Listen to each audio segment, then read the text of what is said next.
Babak 50 Armor Garrison populer.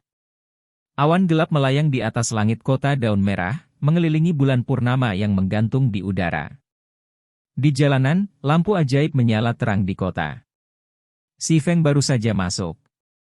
Itu masih malam hari di domain Tuhan.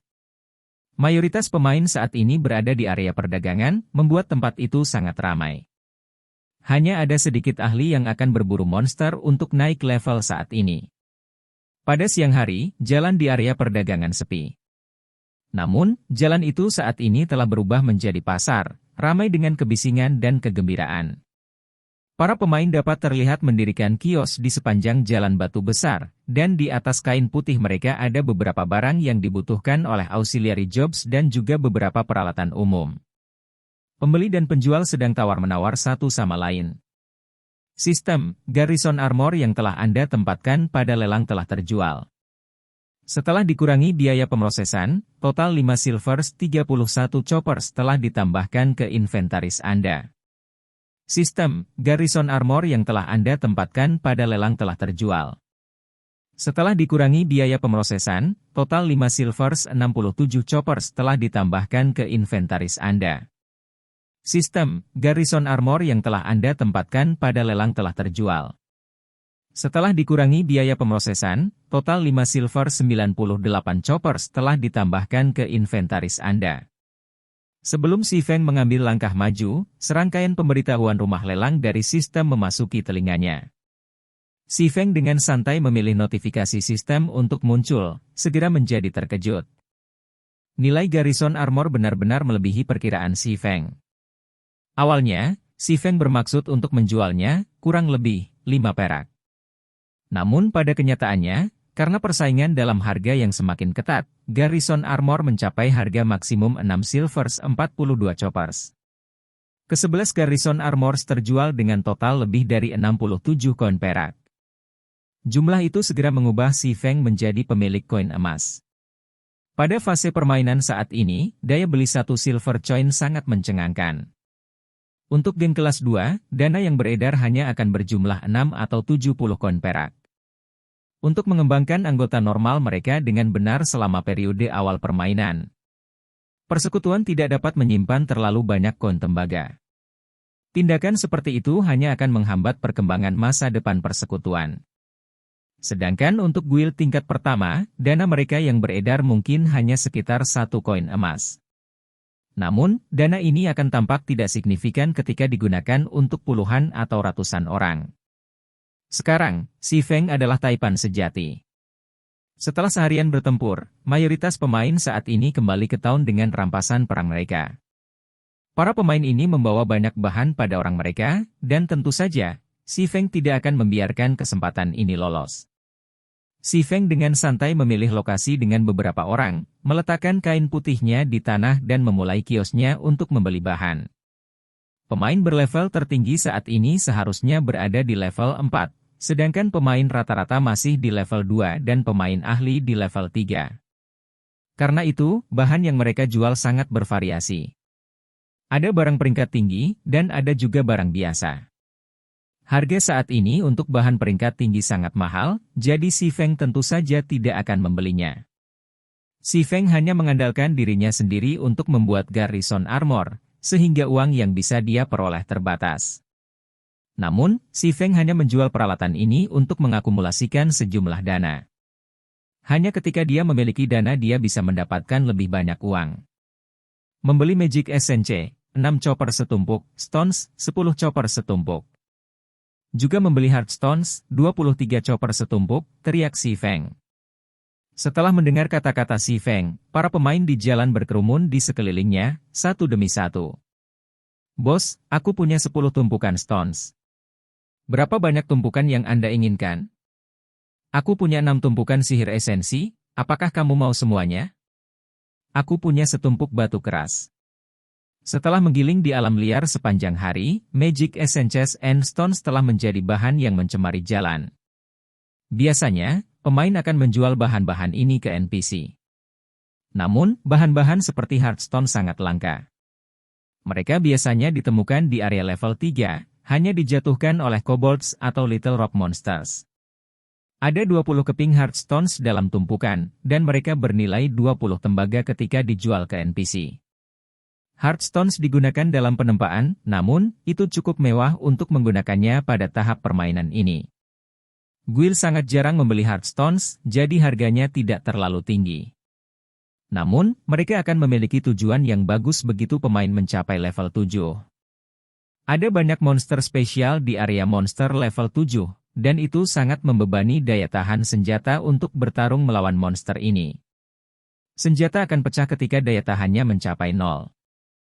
Setelah senjata rusak, peluang untuk berhasil memperbaikinya hanya sekitar 20%. Jika gagal, itu akan berubah menjadi memo. Sementara itu, Heartstones bisa digunakan untuk membuat Whetstones. Saat digunakan pada senjata, untuk sementara bisa meningkatkan kerusakannya. Lebih penting lagi, itu bisa memulihkan daya tahan senjata dengan 5 hingga 10 poin. Dengan Whetstone, pemain tidak harus kembali ke kota hanya untuk memperbaiki senjata mereka, menghemat banyak waktu dan juga meningkatkan efisiensi penggilingan monster mereka. Dalam kehidupan Si Feng sebelumnya, Heartstones dijual dengan popularitas ekstrim. Harga Whetstones meningkat bahkan dengan kecepatan yang lebih besar, memungkinkan banyak pemalsu untuk mendapat untung besar. Untuk dengan cepat meningkatkan level mereka dan mendapatkan keuntungan. Dalam kehidupan ini, giliran Si Feng untuk mendapat untung besar. Dia akan menyimpan Heartstones ini terlebih dahulu. Setelah membeli bahan selama lebih dari 1 jam, Si Feng memiliki total 80 tumpukan Magic Essence dan 120 tumpukan Stones. Adapun Heartstones, Si Feng hanya mengumpulkan 12 tumpukan dari mereka, jumlah yang sangat kecil. Tas Si Feng dengan cepat terisi. Dia tidak punya pilihan selain melakukan perjalanan ke gudang ban untuk menyimpan semua barang-barang ini. Gudang ban memiliki ruang tetap 500 slot. Memperluas ruang gudang untuk pertama kalinya akan memberikan tambahan 500 slot dengan biaya 20 tembaga. Kali kedua adalah 1000 slot untuk 50 tembaga. Setelah itu, setiap 1000 slot akan dikenakan biaya 1 koin perak. Dan setiap 1000 slot tambahan akan menghasilkan biaya manajemen 10 koin tembaga per minggu. Saat ini, jumlah uang sebanyak itu tidak ada artinya bagi Si Feng. Segera, Si Feng memperluas 3000 slot, dan di masa depan, ia harus membayar biaya pemrosesan 30 tembaga setiap minggu. Setelah menyimpan semua bahan, Si Feng berlari menuju rumah lelang. Rumah lelang menghubungkan semua kota kecil di bawah pengaruh kota Sungai Putih. Meskipun ada beberapa orang yang menjual bahan umum di sini, pasti masih ada beberapa orang yang menjual Heartstones. Hanya saja, harga yang mereka tetapkan sedikit lebih tinggi. Namun, para pemain tidak punya pilihan selain membeli Whetstones untuk senjata mereka ketika mereka mencapai level 7. Jadi, Si Feng tidak khawatir tentang kehilangan uang. Setelah tiba di rumah lelang, Si Feng menemukan situasi yang sangat aneh. Ada cukup banyak anggota logistik persekutuan yang hadir di rumah lelang. Masing-masing dari mereka berdiri berjaga di rumah lelang, dan sungguh mengherankan apa yang sebenarnya mereka tunggu. Si Feng secara acak memilih tempat duduk, memanggil panel operasi rumah lelang. Tepat ketika Si Feng sedang mencari Heartstones, dia mendengar beberapa anggota logistik persekutuan mengeluh satu sama lain. Berapa lama lagi kita harus menunggu? Mengapa Garrison Armor itu masih belum muncul?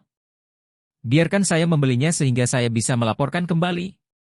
Kamu hanya menunggu selama 3 jam. Saya sudah menunggu di sini lebih dari 10 jam. Anda belum melihat intensitas kompetisi untuk Garrison Armor. Saya pernah mendengar, karena Garrison Armor ini, ada beberapa persekutuan yang mampu membunuh banyak elit khusus liar, menuai hasil yang mencengangkan. Bahkan ada persekutuan yang berhasil mendapatkan beberapa peralatan dan buku keterampilan, berkat Garrison Armor. Jadi, semua orang ada di sini untuk memperjuangkannya. Sayangnya, beberapa potong Garrison Armor yang tersisa semuanya telah dibeli. Persis. Persekutuan kita saat ini sangat menyesali hal itu. Jika kita tahu seberapa besar kita akan kalah dari para guild itu, kita akan membeli Garrison Armor. Bahkan jika kita harus membayar 7 koin perak untuk 1. Sekarang, petinggi sudah memberikan perintah. Selama Garrison Armor muncul, kita pasti harus membelinya. Selama diskusi yang diadakan oleh anggota logistik, Si Feng juga terkejut dengan kecepatan Garrison Armor mencapai efek yang diinginkannya. Oleh karena itu, Si Feng mengeluarkan 7 armor Garrison yang tersisa yang memiliki kekuatan pertahanan. Dia diam-diam menempatkan mereka di pelelangan, menetapkan harga dasar untuk masing-masing bagian di 8 koin perak. 2 koin perak lebih tinggi dari perkiraan aslinya. Namun, geng ini harus bisa menerima harga seperti itu. Adapun Garrison Heavy Armor terbaik, Si Feng hanya akan menjualnya setelah periode waktu berlalu. Dia pertama-tama akan membiarkan para guild ini perlahan-lahan mencerna Garrison Armor saat ini. Setelah menempatkan peralatan pada lelang, Si Feng mulai mencari Heartstones. Si Feng bertanya-tanya apakah ada banyak pemain yang telah melelang mereka.